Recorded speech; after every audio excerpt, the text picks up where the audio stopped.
has been doing with their almost 2-week hunger strike, and same with Maurizio Turco, I think demonstrates how the mission is, I think,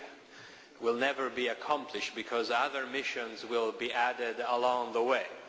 Just to try and elaborate a little bit on a couple of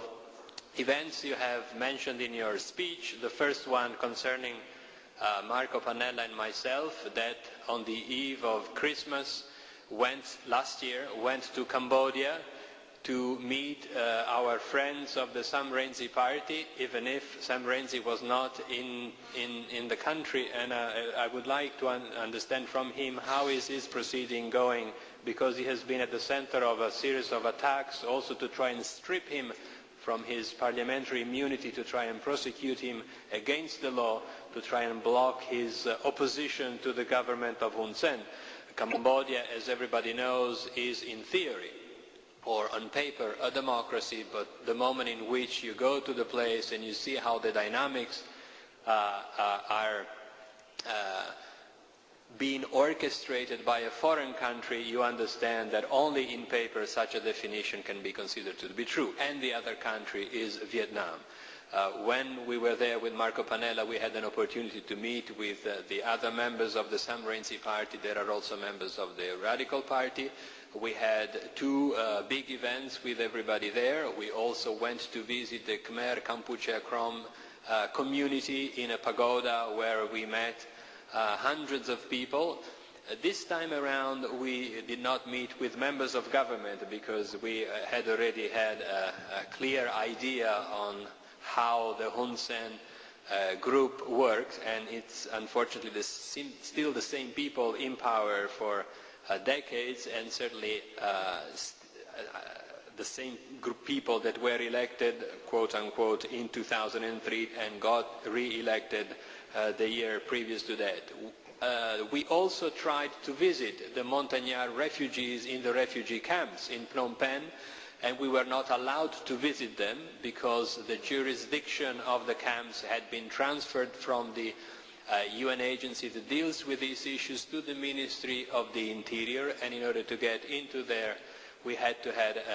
a special permission from the ministry, which was not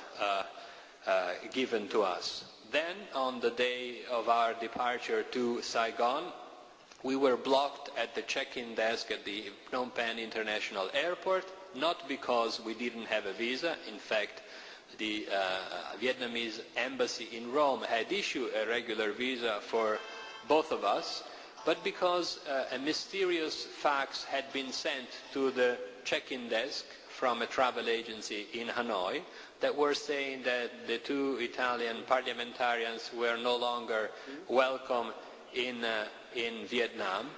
because apparently a group of individuals and a group of organizations had been calling the Ministry of the Interior of Vietnam, saying that in fact what Kok Sor was saying, 2 enemies of the Socialist Republic of Vietnam were trying to get into the country to do 2 very dangerous things. One was to go to Saigon in a pagoda of the Venerable Chi Quan Do, who's the leader of the Buddhist Unified Church of Vietnam, and the second, some possible surprise visit to the Central Highland, to the villages of the Montagnard, or the degar people. At the same time, we had already had an appointment scheduled with the chairman of the Foreign Affairs Committee of the National Assembly in Hanoi. So on the one hand, we had a visa and also a meeting in Parliament, and on the other hand, we had a travel agency blocking us from boarding the plane. We have introduced several parliamentary questions, thanks to Marco Cappato at the European Parliament, and also now that we are also all members of Parliament, those sitting on this side of the table in Rome, and we have never received a satisfying answer on the reasons why, despite the fact we had a regular visa, we were not allowed to board that plane. The second event, and I'll make this very short, is the 2 attempts to kick us out of the United Nations. Us, meaning the Nonviolent Radical Party, which is a non-governmental organization affiliated with the Economic, Social and Council of the UN. The first one happened in 2002, promoted by Vietnam, which was put finally to a vote in 2004. Vietnam at that point had been able to organize a coalition that comprised China, strangely enough, Cuba, Sudan, and the Russian Federation. All countries that sit at this particular committee that monitors the activities of NGOs within the United Nations, all countries that have serious problems in terms of respect and promotion of human rights, that organized a coalition that in the end expressed a negative vote at the level of the committee, but once the issue was moved forward to the Economic and Social Council, the majority of the members of that body voted against, and so the Radical Party still has this affiliation with the UN. This was not the first time actually that such a thing had happened at the UN. The first time had been in the year 2000 when the Russian Federation lodged a similar complaint to expel us from the UN system because we had allowed a member of the Chechen parliament, a Chechen parliament that had been legally elected under the supervision of the Organization of Security and Cooperation in Europe. This gentleman spoke when still fighting was going on in Chechnya. There was a special debate with the then High Commissioner of Human Rights, Mary Robinson, criticizing harshly the politics of the Russian Federation in Chechnya. The gentleman spoke again, and so because we allowed a Chechen to address the UN Commission on Human Rights for 3 times on a very thorny issue such as the war in Chechnya, we were considered to be friends of terrorists and separatists, and for the reason we should have been kicked out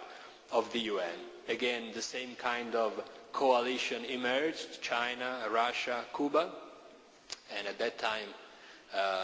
also other African countries that did not behave in the best possible way, like Zimbabwe, again another country with huge problems when it comes to respect of human rights, but for 1 vote or 2 votes we were able to defeat that enterprise. I would also like to thank Cox for the kind words personally, but also for the passionate appeal to try and also support the Radical Party. I think you have